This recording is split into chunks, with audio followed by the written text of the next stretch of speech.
છેલ્લો અને પાંચમો મુદ્દો ગુજરાત રાજ્ય મહિલા આયોગના વર્ષ 2024-25ના અહેવાલે રાજ્યમાં મહિલાઓની સુરક્ષા અંગેના દાવાઓ પર ગંભીર પ્રશ્નો ઊભા કર્યા છે। છેલ્લા એક વર્ષમાં મહિલાઓ સામે શારીરિક માનસિક ત્રાસ, જાતીય સતામણી, દહેજ પ્રથા, દુષ્કર્મ, લગ્ન જીવનના વિવાદ અને અપહરણ જેવી કુલ 1338 ફરિયાદો નોંધાઈ છે। અગાઉની 703 પેન્ડિંગ અરજીઓ સાથે કુલ 2041 કેસ સામે આવ્યા, પરંતુ તેમાંથી માત્ર 991નો જ નિકાલ થયો, જ્યારે 1050 કેસ હજુ પણ કાર્યવાહી હેઠળ છે। આંકડા માત્ર તે મહિલાઓના છે જેઓ હિંમત કરીને આગળ આવી। હકીકતમાં અનેક કેસો હજુ પણ દબાઈ જતા હોવાની શક્યતા નકારી શકાય નહીં। બીજી તરફ નારી અદાલતોમાં પણ એક વર્ષમાં લગભગ 3800 અરજીઓ મળી, જ્યાં ઘરેલુ હિંસા, મિલકત વિવાદ અને દારૂડિયા પતિના ત્રાસ જેવા મુદ્દાઓ ઉકેલવામાં આવે છે। પ્રશ્ન એ છે કે જો ગુજરાતમાં મહિલાઓ સુરક્ષિત છે તો આટલી મોટી સંખ્યામાં ફરિયાદો કેમ? શું તંત્ર પાસે પૂરતા સાધન સંસાધન છે? અને પેન્ડિંગ કેસોના નિકાલમાં મોડું શા માટે થઈ રહ્યું છે? અને કેમ આ જેટલા પણ પેન્ડિંગ કેસો છે તેને તાત્કાલિક ધોરણે નિકાલ કરવામાં આવ્યો નથી અથવા તો તેમાં મોડું કેમ થયું છે? તેવા અનેક પ્રશ્નો અહીંયા ઊભા થઈ રહ્યા છે।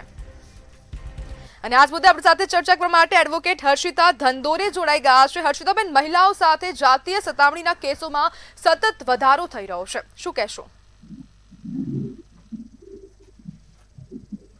જી હર્ષિતાબેન।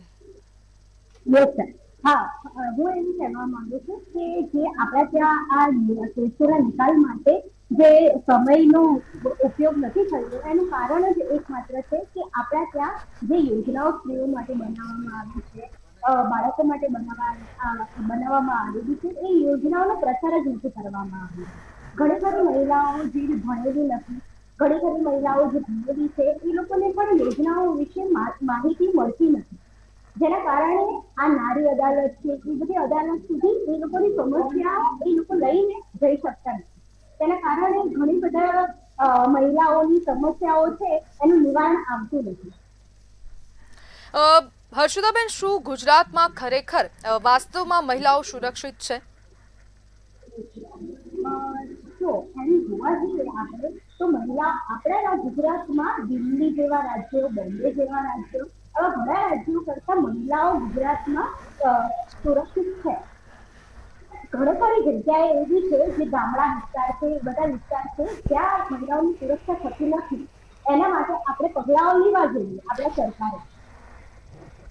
જી બિલકુલ હર્ષિતાબેન, હવે જે પ્રમાણેના આંકડા સામે આવી રહ્યા છે અને વારંવાર આવી ઘટનાઓ બનતી હોય છે અને વારંવાર મહિલાઓ પર ત્રાસની એક આવી ઘટના બનતી હોય છે, તો પ્રશ્ન થાય કે આટલી બધી ઘટનાઓ બને છે, આટલા બધા કેસો નોંધાય છે, તો પછી આ નિરાકરણ આવવામાં, પેન્ડિંગ કેસમાં સતત વધારો કેમ થઈ રહ્યો છે અને નિરાકરણ આવવામાં આટલું મોડું કેમ થઈ રહ્યું છે?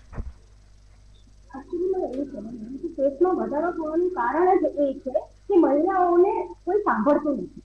મહિલાઓ કોર્ટમાં આવે છે, બીજે ક્યાં બી મીડિયેશન સેન્ટરમાં જાય છે, ત્યાં મહિલાઓની વાતને સાંભળવામાં આવતી નથી। મહિલાઓ જે પ્રશ્નો, જે અધિકારો માંગે છે એ અધિકારો, પ્રશ્ન એમને સોલ્વ કરવામાં આવતા નથી। ઘણી ખરી મહિલાઓને ફેમિલી ડિસ્પ્યુટ હોય છે, ડોમેસ્ટિક ડિસ્પ્યુટ હોય છે, એ બધા ડિસ્પ્યુટ એમના ફેમિલી વાળા પણ એમને બહાર નથી આવવા દેતા, જેના કારણે એ લોકો આવા પ્લેટફોર્મ સુધી પહોંચી જ નથી શકતા। જી બિલકુલ હર્ષિતાબેન, જોડવા બદલ આપનો આભાર।